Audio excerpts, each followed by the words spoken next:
Welcome to the Exam Study Expert Podcast, helping you hit the grades of your dreams at school, college, and university through the science of fast learning and lasting memory, the psychology of study productivity, and the secrets to great exam technique. And now your host, the Cambridge University trained psychologist who's dedicated his life to helping students study better and outsmart their exams, William Wadsworth. Hello and welcome to the Exam Study Expert Podcast, the home of the tips, strategies and motivation you need to succeed at high school, college and university. We're called the Exam Study Expert Podcast, which means the peak of our activity each year tends to coincide with what is exam season for many students around the world, which tends to be late spring into early summer.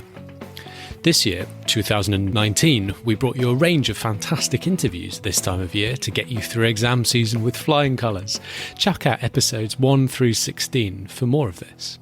Some of my favourites from this period included episode 7 with Dr. Jana Weinstein-Jones, one of the world's best-known scientists and an expert on getting information into your memory easily, who drops a ton of fantastic strategies for your learning and revision. And also episode 2 with Dr. Marie Buda, who's a psychologist specialising in thinking creatively and also critical thinking, and who lets us in on the secret to using those skills to unlock the very top rail of marks in essays and exams. Later in the summer and into early autumn, we helped you think about what your next move might be in studies and in life generally, as many people entered the new academic year, which starts somewhere around September, maybe a bit earlier, maybe a bit later.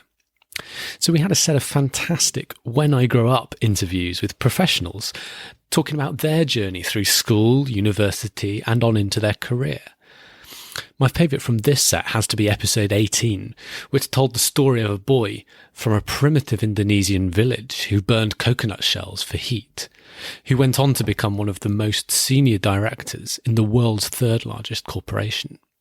If you haven't listened to episode 18, go back and check it out. It's wonderful. We find ourselves now in November, if you're listening to this live, and we're still a long way from spring exam season, but I wanted to let you know that we're still here for you year-round, helping you with your studies, no matter what time of year it is.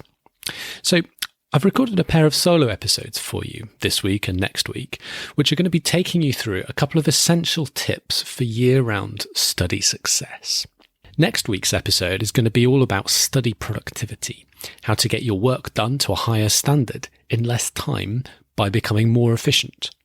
In other words, saving you time while still getting you the grades. Sounds like the dream, right? So look forward to that.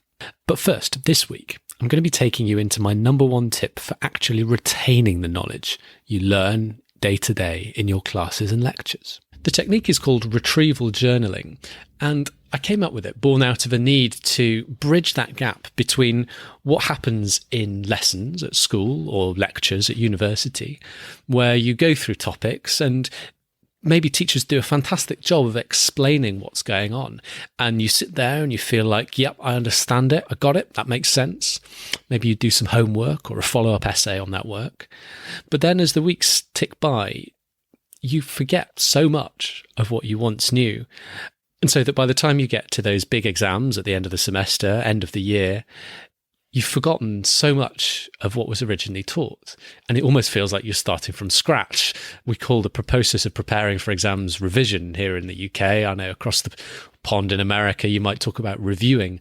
Either way, when it comes to exam time, a lot of the students I work with, it doesn't feel like revision or reviewing so much as vising or viewing it for the very first time. So the technique I've come up with is designed to solve that problem. It's called retrieval journaling, and the beauty of it lies in combining a number of very powerful principles, both from learning science, but also from personal productivity and strong study habit theory. So just before I go on to explain how the technique works, just a very brief reminder of two of the most important learning principles that it's based on and why they're so powerful. So retrieval practice is the first, and that simply means learning by trying to remember what you know. The very act of bringing that information to mind, of pulling facts out of your memory, makes your memory of those facts vastly stronger and more durable.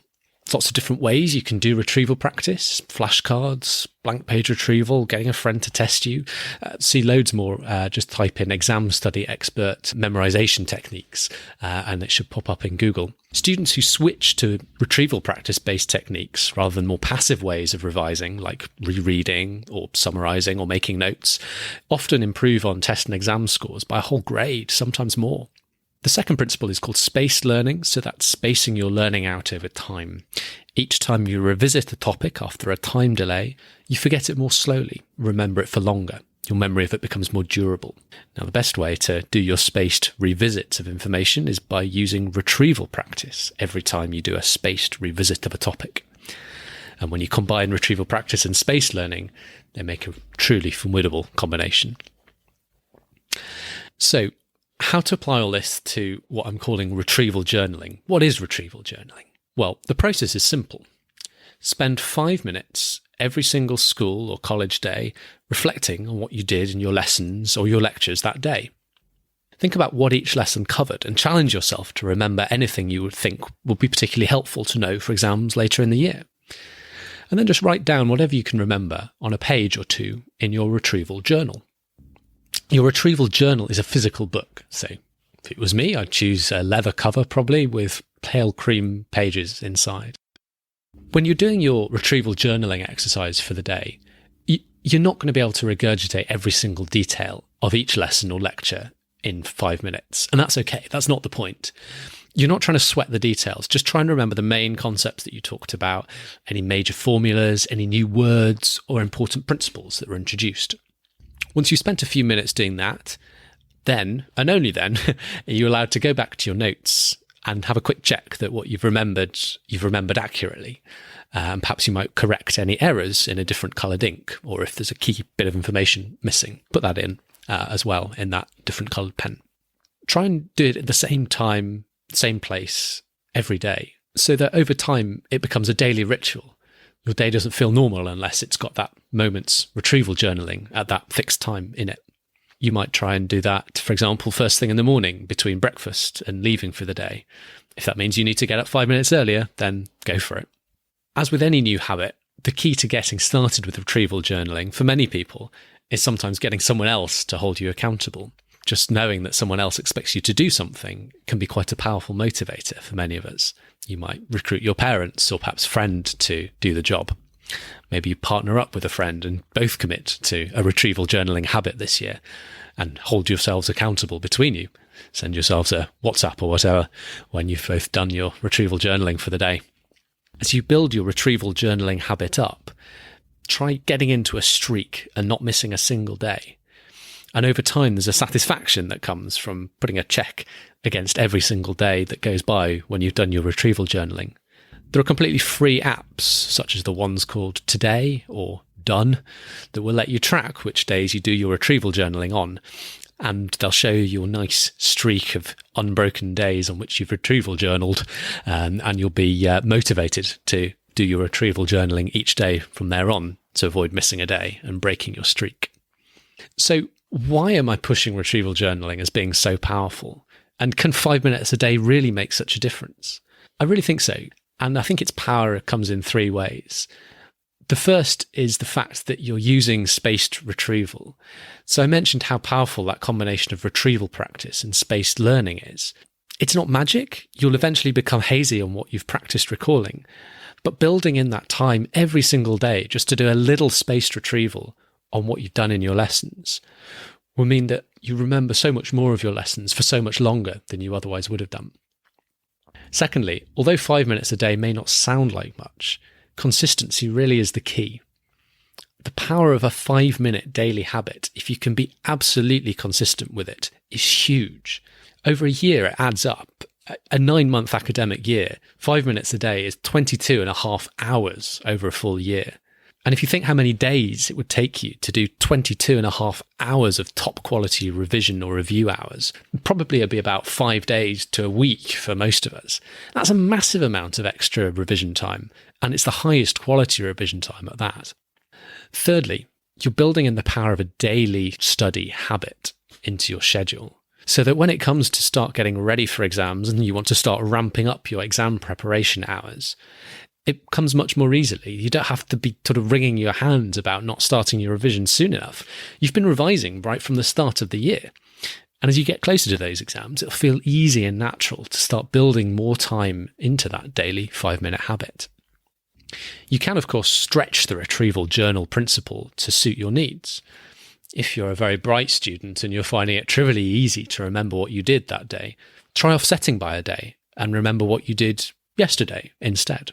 Build in an extra level of challenge.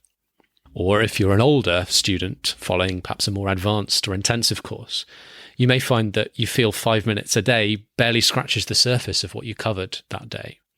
If so, try pushing the daily time limit a little, maybe to 10 or even 15 minutes. But just be wary of overcommitting.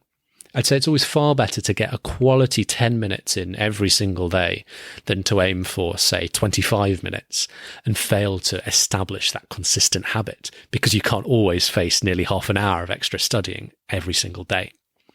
If you need to take things to a more heavy-duty version still, then try adding a weekly session, maybe 30 to 45 minutes, Saturday afternoon, Sunday morning, when you try to remember the key points, both from last week and the week before. That way, you'll end up with 3 spaced retrieval practice attempts on information from each class. Once when you do your daily 5-10 minute retrieval journal session, and then twice more in your weekly retrieval journal sessions, once that week and once the following week. I'm pretty excited by the power of retrieval journaling. I'd love to know how you get on with it. Feel free to shoot me an email. It's hello@examstudyexpert.com. Always excited to hear from you and hear your stories and get your feedback on how these techniques are working for you. Well, I hope you found that helpful. If you'd like more from me, I've created a free pack of resources which you can download from the Exam Study Expert website. And that contains tools to help you solve all manner of study problems, from getting your mindset right through to a very specific and highly effective set of strategies for learning material and getting it into memory in the final run-up to a test or exam.